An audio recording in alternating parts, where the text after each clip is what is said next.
Welcome back. If you use a platform like Thrivecart in order to sell products online, you can connect your GetResponse account.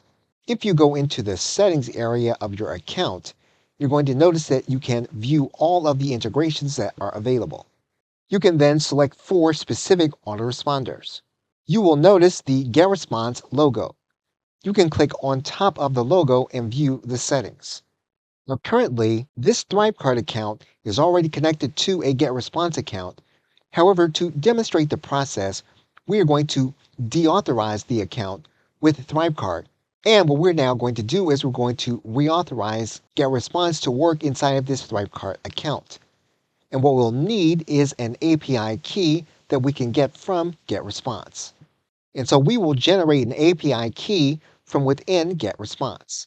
Once we get the API key, we can place the API key here in the dialog box and then click Authorize.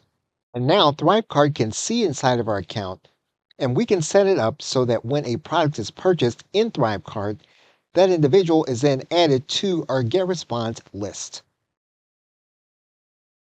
Okay, so with that, thanks, and I will see you in another video.